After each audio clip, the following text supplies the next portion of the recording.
taxa de desemprego cai no Brasil e atinge o menor patamar de 2019. Recuo foi puxado pelo número de empregados sem carteira assinada e trabalhadores por conta própria, que atingiram um novo recorde. E você vai ver também. Bolsonaro diz que vai vetar trechos da lei de abuso de autoridade.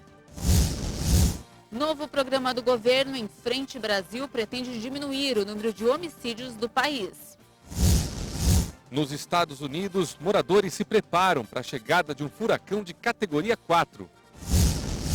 E os desafios da gravidade. Jovens de São Paulo praticam esporte que só de olhar já dá frio na barriga. Tudo isso e muito mais, agora na edição de 13h.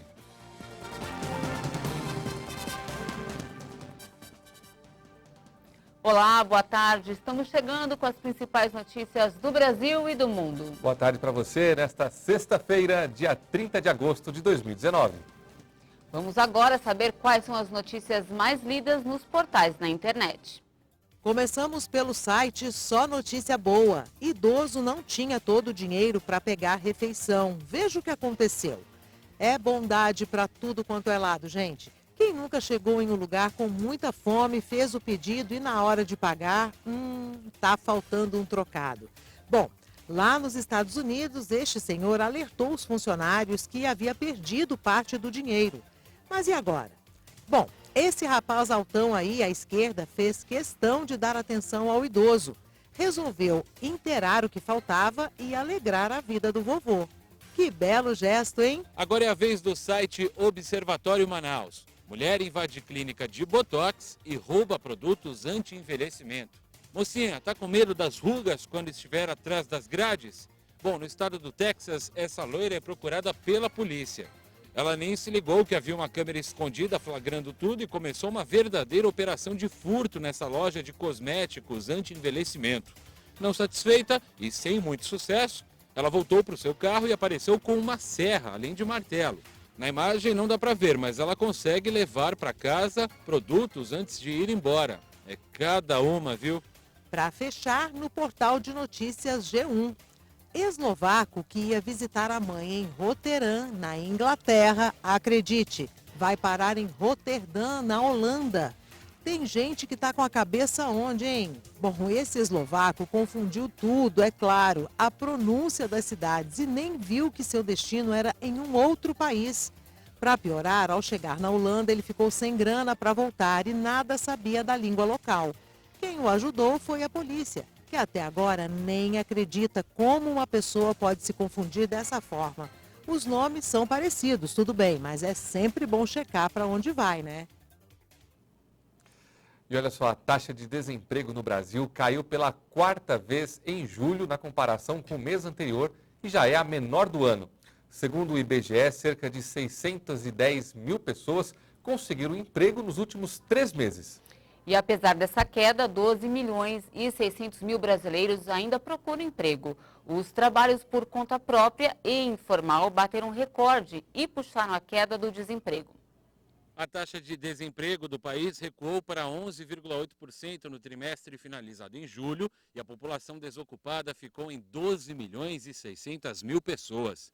Segundo dados da Pesquisa Nacional por Amostra de Domicílios, divulgada pelo IBGE, a taxa é inferior aos 12,5% do trimestre encerrado em abril deste ano. De acordo com a pesquisa, a redução do desemprego é resultado da ocupação de vagas subutilizadas. Isso porque, para não ficar parado, o trabalhador aceita vagas alternativas. Já a população ocupada está estimada em 93 milhões e 600 mil trabalhadores. O levantamento apontou ainda que a população ocupada é recorde, mas 42,30% são de trabalhadores informais, ou seja, sem carteira assinada. No mesmo trimestre do ano passado, os informais representavam 40,5% dos ocupados. Já o número de empregados com carteira assinada, segundo o IBGE, ficou praticamente estável em julho, reunindo 33 milhões e 100 mil pessoas. O presidente Jair Bolsonaro avisou que vai vetar trechos da lei de abuso de autoridade. O anúncio foi feito durante a gravação de sua live semanal. Bolsonaro descartou o veto integral ao projeto de lei de abuso de autoridade, aprovado pelo plenário da Câmara dos Deputados no dia 14 de agosto. Mesmo com as pressões de alguns setores, o presidente afirmou que os bons artigos vão ser mantidos. O ministro Moro está propondo, se não me engano, 9 versos. e tem mais pessoas propondo, a gente vai analisar e vamos decidir. Tem um pessoal dizendo, é veto total, eu nunca mais voto em você. Ô, cara, se você não tem consciência da responsabilidade que eu tenho na minha caneta, tá? Não vote mesmo, você vote na esquerda no futuro. O projeto lá tem dezenas de artigos. Bons artigos, a gente vai deixar lá. Agora, se você achar que eu tinha que vetar tudo, paciência. Bolsonaro só deve anunciar a decisão no dia 5 de setembro, quando termina o prazo de 15 dias úteis para o veto ou sanção. Em caso de veto, o texto volta para análise do Congresso Nacional, que pode manter ou derrubar o que Bolsonaro decidiu. O projeto de lei de abuso de autoridade prevê a criação do crime de Caixa 2, de compra de votos e o aumento de pena para o crime de corrupção, tornando a prática hedionda em alguns casos. O texto aprovado considera abuso obter provas por meios ilícitos, expor suspeito a vexame em operação e uso de algemas em preso quando não houver resistência. No total, a proposta apresenta 37 ações que podem ser consideradas abuso de autoridade, quando praticadas com a finalidade de prejudicar alguém ou beneficiar a si mesmo ou a terceiro. E o governo fez ontem o lançamento oficial do programa Em Frente Brasil, que tem o objetivo de diminuir o número de homicídios no país. Parece inviável falar em fim da violência para um país que concentra 14% dos homicídios do planeta e carrega o título de recordista mundial de violência letal. De acordo com um estudo do Instituto de Pesquisa Econômica Aplicada, em parceria com o Fórum Brasileiro de Segurança Pública, só em 2017 foram mais de 65.600 homicídios. A pesquisa do IPEA também mostra que o desafio de diminuir a violência no Brasil pode sim estar relacionado com políticas públicas focalizadas. E é acreditando nisso que o governo federal lançou nesta quinta-feira o programa Em Frente Brasil, um projeto piloto de combate à violência.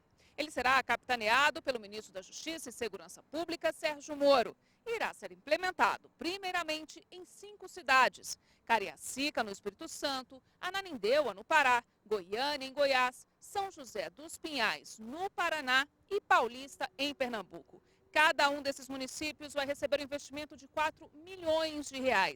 Eles foram escolhidos em função da média de homicídios dolosos que ocorreram no período de 2015 a 2017. Uma das metas é reduzir o número de mortes. Em seu discurso, Sérgio Moro lembrou que o país registrou queda de mais de 20% no número de homicídios só nos primeiros meses de governo Bolsonaro. Ele explicou que o projeto será dividido em 2 fases. Na primeira, ocorrerá a união de forças de segurança municipal, estadual e federal para atacar o problema da violência urbana.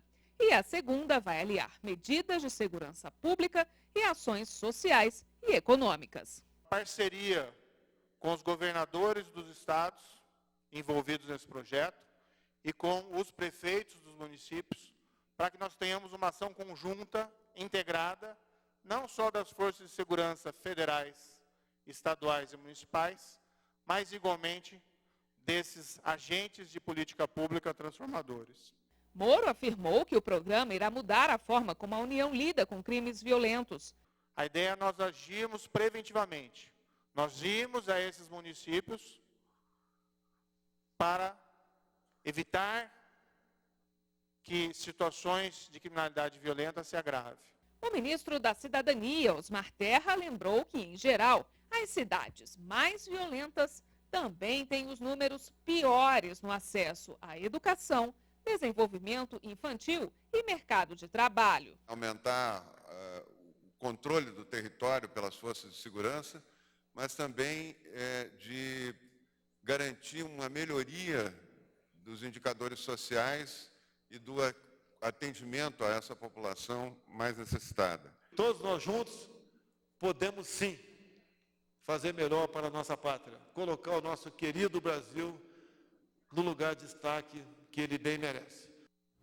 A Justiça do Paraná concedeu o indulto natalino a João Vacari Neto, condenado na Lava Jato por corrupção. O ex-tesoureiro do PT cumpre pena há 4 anos. A decisão que concede o indulto natalino a Vacari foi tomada pelo juiz Ronaldo Sansone Guerra, da primeira vara de execuções penais em Curitiba. Mas como Vacari também tem outras 2 condenações, Ainda não está claro se vai deixar ou não a cadeia. O indulto se refere a um processo em que o ex-tesoureiro do PT foi condenado por corrupção passiva em segunda instância a 24 anos de prisão. Vacari está preso desde abril de 2015 e já cumpriu 1/5 dessa pena, o que dá direito a ele ao benefício. Mas em outros 2 processos, também em segunda instância, o ex-tesoureiro foi condenado a 6 anos e 8 meses de prisão em cada um. Por isso, ainda não se sabe ao certo se ele vai deixar o complexo médico-penal em Pinhais, na região metropolitana de Curitiba. E um chinês morto no Rio de Janeiro pode não ter entendido que se tratava de um assalto. Veja esse e outros destaques no Brasil.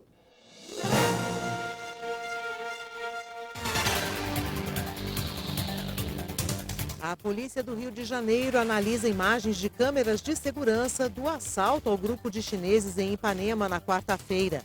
A investigação acredita que os estrangeiros não entenderam que estavam sendo assaltados e um deles acabou morto. O outro foi esfaqueado e está internado. O terceiro não se feriu. O suspeito preso no dia foi reconhecido como autor do crime. Ainda no Rio de Janeiro, pelo menos 5 pessoas foram atingidas por balas perdidas nos últimos 3 dias. Ontem à noite, Emerson Conceição da Silva, de 26 anos, morreu quando voltava para casa na Pavuna. Os parentes disseram que, na hora, havia uma perseguição policial em andamento. As outras 4 vítimas são uma menina de 7 anos, um senhor de 60 anos, uma mulher de 37 e um homem ainda não identificado. O estado de saúde deles é estável. Em Curitiba, um cabo do Exército foi esfaqueado durante uma tentativa de assalto ontem.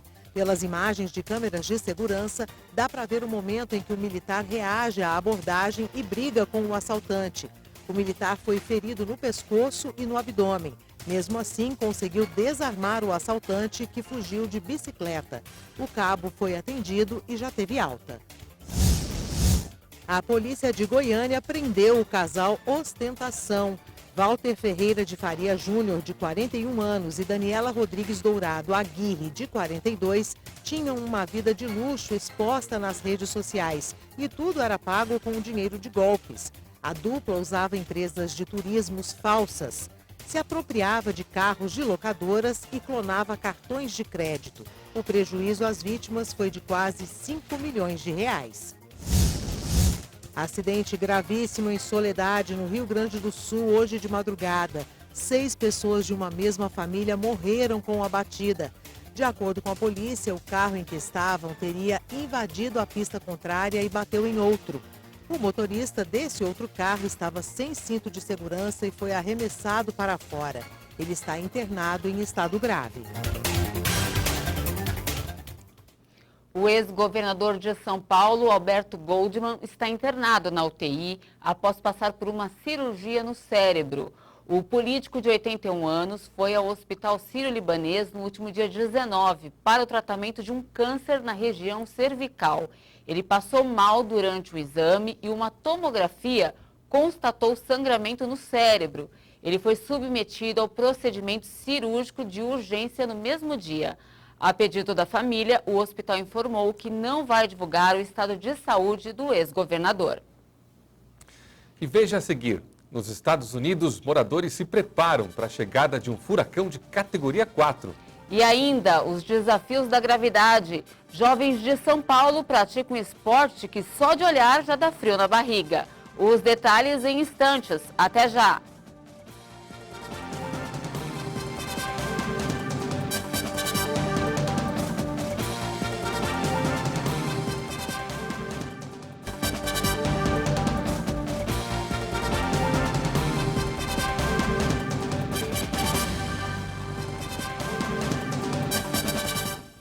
Estamos de volta agora a 1h21. E uma informação importante sobre a saúde no Brasil. Os municípios com até 100 mil habitantes vão receber nos próximos meses recursos para equiparem as salas de vacinação. O Ministério da Saúde vai liberar mais de 44 milhões de reais às cidades. A ideia é ampliar a estrutura que guarda as vacinas.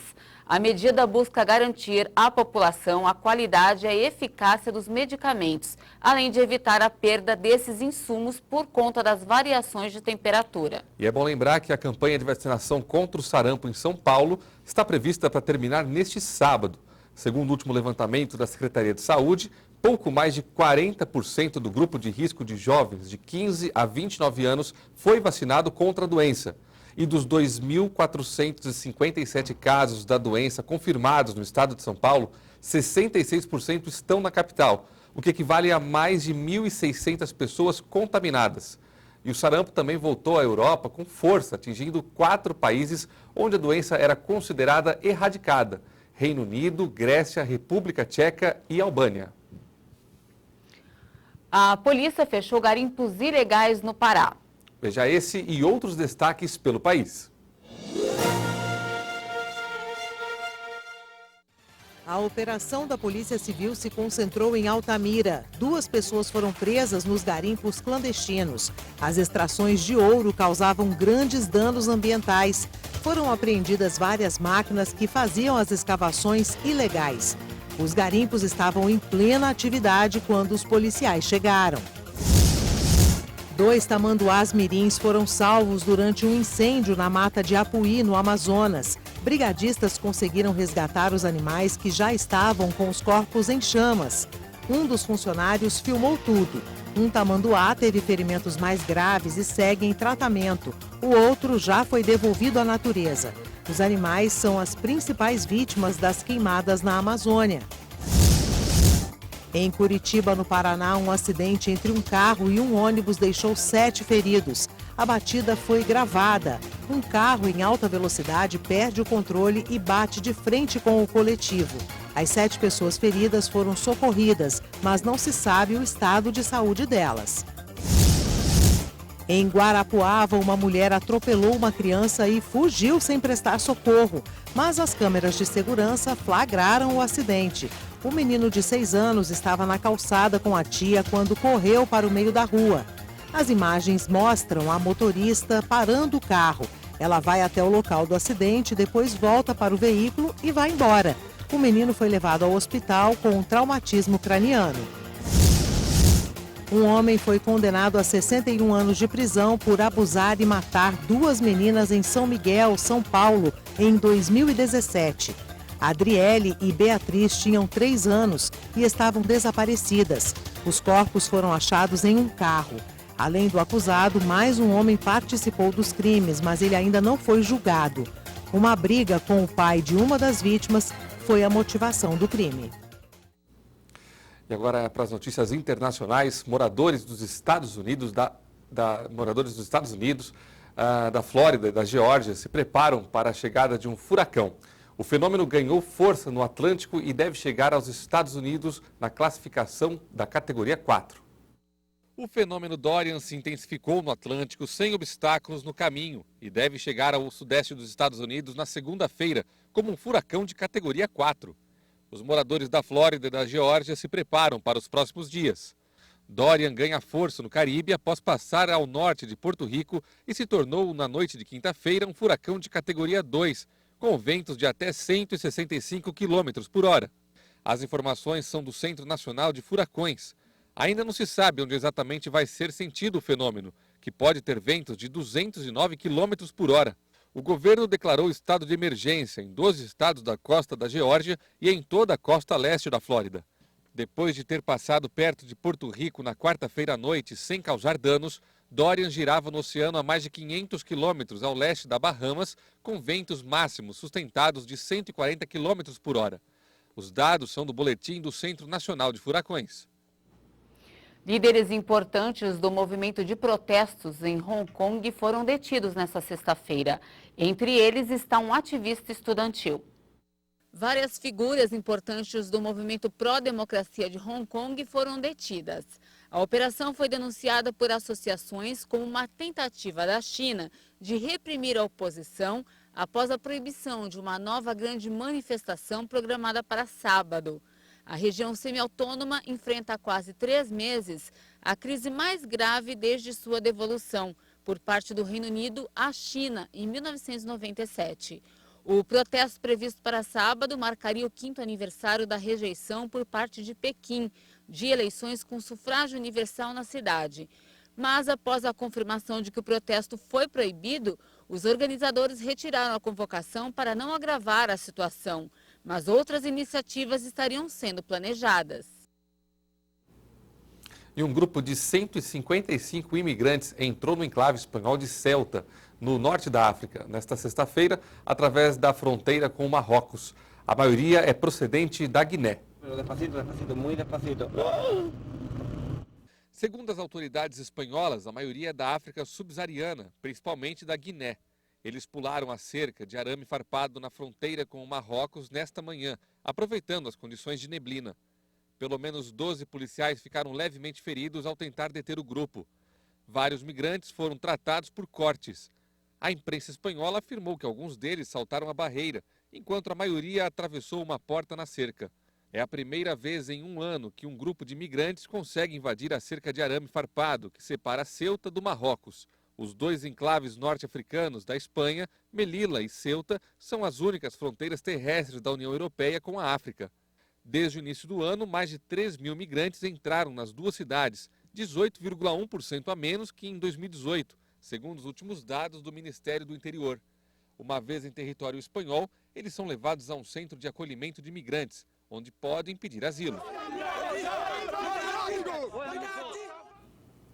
Para encerrar essa edição, jovens de São Paulo desafiam a gravidade praticando um esporte, digamos, nada convencional, John. Só de imaginar já dá medo. Eles atravessam prédios andando em cima de uma fita. Olha só.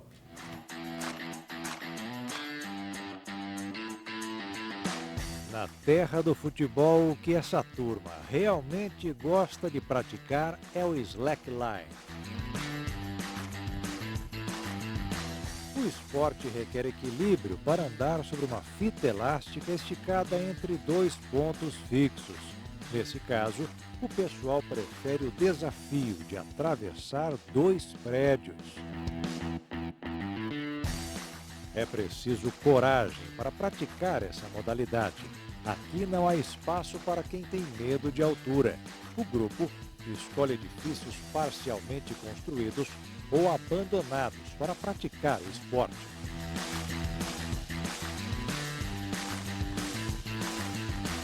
Essa modalidade requer muita experiência.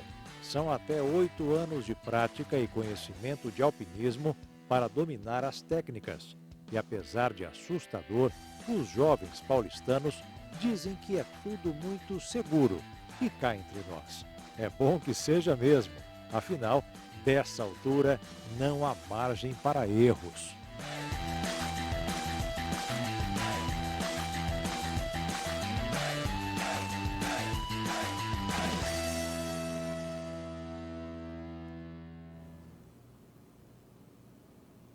Que aventura! Você teria coragem, Jonathan? Olha, eu vou falar que eu prefiro ficar no levantamento de garfo e faca, ainda mais agora na hora de almoço, né? Eu também.